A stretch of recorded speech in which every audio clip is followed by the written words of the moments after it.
بسم اللہ الرحمن الرحیم۔ آج کی اس نشست میں بتانے یہ لگا ہوں کہ کون سے رشتے ہیں کہ جن سے نکاح کرنا جائز نہیں ہے اور کون سے ایسے رشتے ہیں کہ جن سے نکاح کرنا جائز ہے، حلال ہے۔ قرآن مجید کی ایک سورت جس کا نام سورۃ النساء ہے، جو چوتھے پارے سے شروع ہوتی ہے اور آگے چھٹے پارے کے اندر اس کا اختتام ہے، ختم ہوتی ہے۔ چوتھے پارے کے آخری رکوع کے اندر اللہ رب العزت نے چند وہ رشتے بتلائے ہیں کہ جن سے آدمی نکاح نہیں کر سکتا، اپنی زوجیت میں انہیں لانا حرام ہے۔ ان کی تفصیل یوں شروع ہوتی ہے: حرمت علیکم امہاتکم،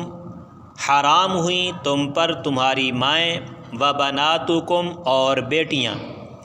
و اخواتکم اور بہنیں، و عماتکم اور پھوپھیاں، و خالاتکم اور خالائیں، و بنات الاخی اور بیٹیاں بھائی کی، و بنات الاختی اور بہن کی، و امہاتکم اللاتی ارضعنکم اور جن ماؤں نے تم کو دودھ پلایا، و اخواتکم من الرضاعۃ اور دودھ کی بہنیں، و امہات نسائکم اور تمہاری عورتوں کی مائیں، و ربائبکم اللاتی فی حجورکم من نسائکم اللاتی دخلتم بہن اور ان کی بیٹیاں جو تمہاری پرورش میں ہیں، جن کو جنا ہے تمہاری ان عورتوں نے جن سے تم نے صحبت کی، یعنی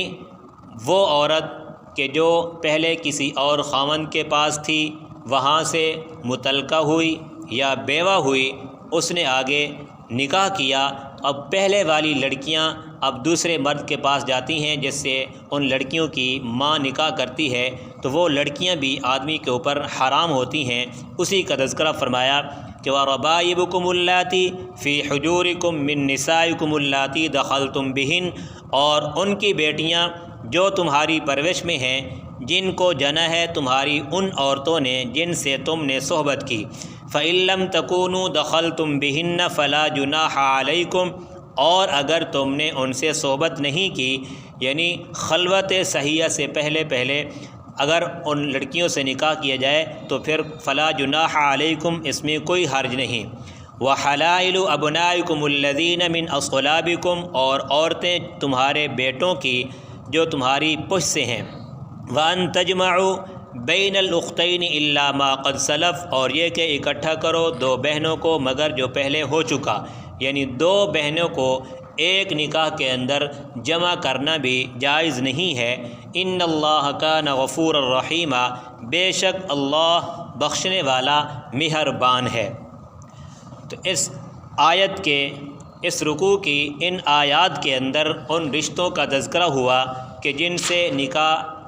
حلال نہیں، حرام ہے، ان کو اپنی زوجیت کے اندر لانا جائز نہیں ہے۔ اس کے علاوہ باقی جتنے بھی رشتے ہیں ان سے آدمی نکاح کر سکتا ہے۔ مثلا چاچے کی لڑکی ہے جس کو اردو محاورہ میں آج کل کزن کہتے ہیں، اس سے بھی نکاح کرنا جائز ہے۔ اور اسی طرح خالہ کی لڑکی ہے جس کو سرائکی میں مسات اور جنگوی زبان میں اس کو مسیر کہتے ہیں، اس سے بھی نکاح کرنا جائز ہے۔ اور اسی طرح ماموں ہے، ماموں کی لڑکی، اس کو بھی جو ہے شہری زبان کے اندر کزن ہی بولا جاتا ہے، تو اس سے بھی نکاح کرنا جائز ہے۔ ہاں اگر کسی کے خیال میں ہو کہ چاچا کی لڑکی سے نکاح نہیں ہے یا خالہ کی لڑکی سے نکاح نہیں اور اس قسم کے اور کزنوں سے نکاح جائز نہیں ہے، تو یہ بالکل غلط خیال ہے۔ قرآن مجید نے ان رشتوں سے نکاح کرنے کو حرمت نہیں کہا، بلکہ ان سے جواز ہے اور ان کے ساتھ نکاح کرنا جائز ہے۔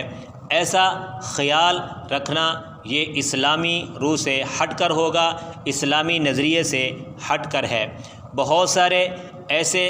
اسلامی تاریخ کے اندر اور صحابہ کرام رضوان اللہ تعالی علیہم اجمعین میں بہت سارے ایسے صحابہ کرام کے تذکرے ملتے ہیں کہ جنہوں نے اپنی خالاؤں سے شادی کی، اپنی خالہ کی لڑکی سے شادی کی، کسی نے اپنی چچا کی لڑکی سے شادی کی، ماموں کی لڑکی سے شادی کی، ایسے واقعات ملتے ہیں۔ تو یہ خیالات بالکل ذہن سے نکال دینا چاہیے، اور کزن میرج یہ اسلام کی روح سے بالکل جائز ہے۔ اور ویسے محبت کے حوالے سے بھی یہی